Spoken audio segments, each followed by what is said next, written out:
Welcome back to the Sports Source. This segment brought to you by Games and Things, where next Monday, not this Monday, next Monday, they will begin their 42nd anniversary sale. 42 years they've been doing it in West Knoxville. You can get out and visit them right now at the corner of Kingston Pike and Lovell Road. You can visit their website, ourgameroom.com, and you can already start making plans. You can start doing your Christmas list, and then when that sale starts, get over there for the 42nd anniversary sale at Games and Things.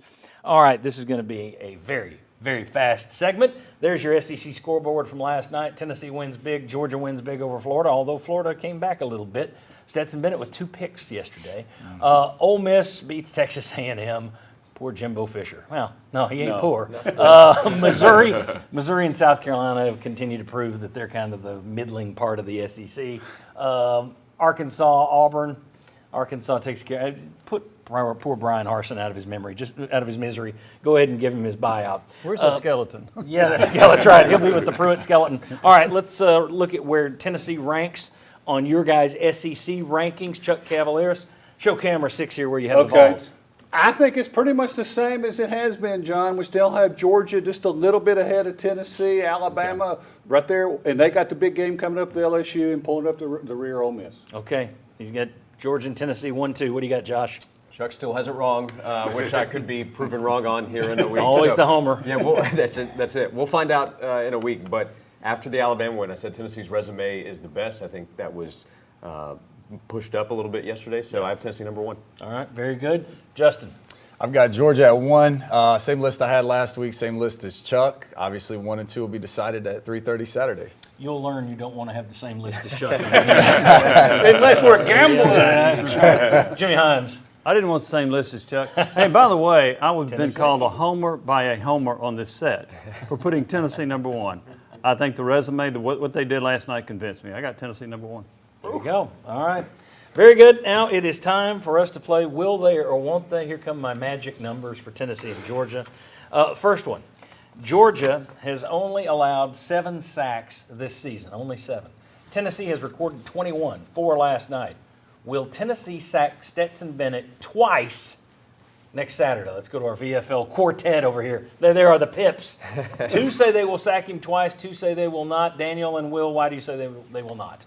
I think he's one of those guys that's elusive when he wants to. He's not a guy trying to run, but he has that ability to get away. Our defense still needs the blitz or needs games to actually get there. They don't have that one-on-one guy that can win. So, Daniel's nodding in agreement. You agree? I agree. Okay. All right. Very good. Excellent. That saves time. All right. Second question. Georgia has averaged 4.6 yards per rush in 13 of their last 14 games versus FBS opponents. 4.6. UT is still allowing just 2.9 yards per rush. Will Georgia rush for more than 4 yards per carry versus Tennessee? Let's go to the VFLs. No. One. All no's. Marlon, you were close. That was tough. You were close. I'll focus in on Marlon. Why was it close? They've got a good offensive line. They've got a couple guys that's going to be drafted in the first round, should get drafted in the first round. And Georgia's run the football team. But I'm going with the Vols. We'll say no. Okay. I still want to see you guys do some sort of Temptations move over there. There you go. All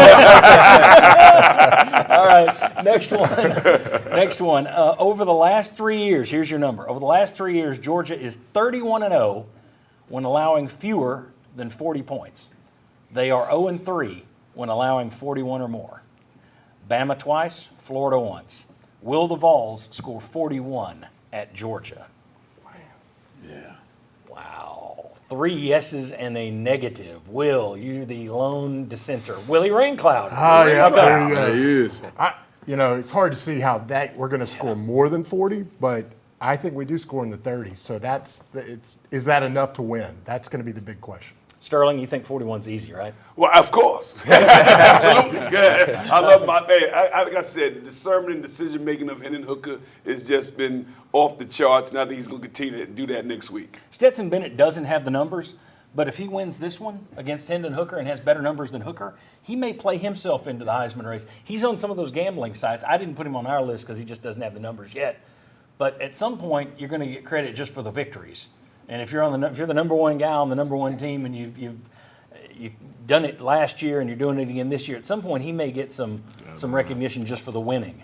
All right, when we come back, it's only the biggest Cavaleris line in the history, the 20-year history of the Sports Source. Chuck, no pressure, but you better get this right, and you better split the panel. That's his goal. Not to be close, not to be right, to split the panel. Can he do it? Coming back on the Sports Source.